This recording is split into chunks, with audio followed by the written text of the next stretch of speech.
दोस्तों, देवी गंगा तीनों लोकों में सभी को मोक्ष प्रदान करने वाली देवी है। इसी कारण एक दिन महर्षि वशिष्ठ जी के श्राप से पीड़ित 8 वसु उनके पास आए और देवी गंगा से विनती करते हुए बोले कि हमें महर्षि वशिष्ठ जी के श्राप के कारण मनुष्य योनि में जन्म लेना है, अतः आप ही हमें उस श्राप से मुक्ति प्रदान करवाइए। उन वसुओं की प्रार्थना सुनकर देवी गंगा ने कहा कि मैं तुम लोगों को अपने गर्भ से मनुष्य योनि में जन्म दूंगी और तत्काल ही तुम्हें अपने जल में प्रवाह करके मनुष्य योनि से मुक्त भी कर दूंगी।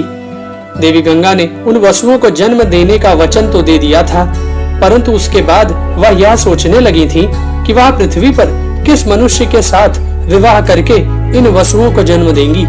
तभी उन्हें राजर्षि महाभीष की याद आई, जिन्होंने ब्रह्मा जी से राजा प्रतीप के यहाँ पुत्र रूप में जन्म लेने की विनती की थी। राजर्षि महाभीष की याद आते ही देवी गंगा राजा प्रतीप के पास उनसे मिलने पहुंच गई थी। हस्तिनापुर के राजा प्रतीप उस समय अपनी पत्नी के साथ गंगा द्वार नामक स्थान पर संतान प्राप्ति के लिए तपस्या कर रहे थे। देवी गंगा ने राजा प्रतीप के पास जाकर उनसे अपनी समस्या बताई और यह निश्चित किया कि वह उनके भावी पुत्र की पत्नी बनेंगी। राजा प्रतीप बड़े ही बूढ़े हो चुके थे, इसलिए उन्हें अपना वंश शांत होता यानी समाप्त होता दिखाई पड़ रहा था। इसलिए जब इस देव योग के कारण राजर्षि महाभीष ने उनके यहाँ पुत्र के रूप में जन्म लिया तो उस पुत्र का नाम शांतनु ही पड़ गया था। शांतनु जब युवा हुए तब राजा प्रतीप ने उनसे यह कहा कि तुम्हारे पास एक स्त्री पुत्र प्राप्ति की अभिलाषा से आएगी, तुम उसकी कोई जांच पड़ताल मत करना और उसकी इच्छा पूर्ण कर देना। तुम्हारी पत्नी बनकर वह जो भी अनर्थ करे, परंतु तुम उससे कुछ भी मत कहना। शांतनु को यह समझाने के बाद राजा प्रतीप ने शांतनु को हस्तिनापुर का राजा बना दिया और खुद तपस्या करने के लिए वन में चले गए थे। कुछ दिनों बाद राजा शांतनु शिकार खेलते हुए गंगा नदी के तट पर पहुंचे तो वहां उन्हें एक बहुत सुंदर स्त्री दिखाई पड़ी। राजा शांतनु उसे देखते ही उस पर मोहित हो गए और उस स्त्री के सामने विवाह का प्रस्ताव रख दिया।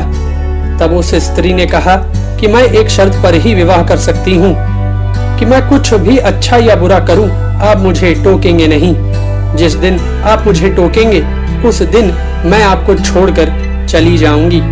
स्त्री की यह बात सुनते ही राजा शांतनु को अपने पिता की बात याद आ गई और उन्होंने बिना कुछ जांच पड़ताल किए उस स्त्री की बात स्वीकार कर उससे विवाह कर लिया। इस प्रकार देवी गंगा राजा शांतनु की पत्नी बनकर हस्तिनापुर चली आई थी। राजा शांतनु की पत्नी बनने के बाद देवी गंगा ने एक एक कर 7 पुत्रों को जन्म दिया, परंतु देवी गंगा अपने उन पुत्रों को पैदा होते ही अपने जल में बहा देती थी। राजा शांतनु को यह अच्छा नहीं लगता था, परंतु वह इस भय से कुछ नहीं बोलते थे कि कहीं वह उन्हें छोड़कर न चली जाए।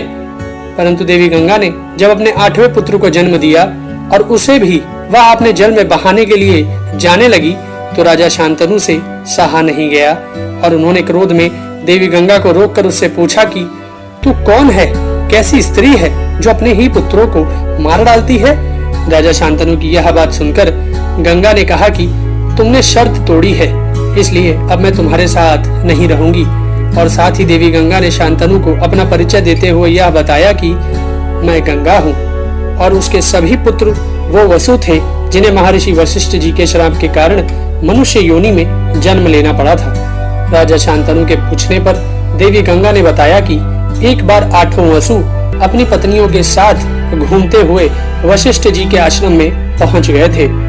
वहां देव नामक वसु की पत्नी ने कामधेनु गाय की पुत्री नंदिनी गाय को देखा तो उसने देव से कहा कि मैं अपनी सखी के लिए यह गाय चाहती हूँ, इसलिए इसको चुरा ले चलो। पत्नी की बात सुन वसुदेव ने अपने भाइयों के साथ मिलकर नंदिनी का हरण कर लिया था।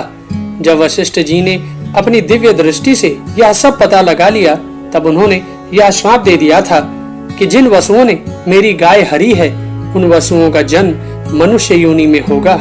वशिष्ठ जी का यह श्राप सुनकर 8 वसु उनके चरणों में गिरकर क्षमा मांगने लगे थे।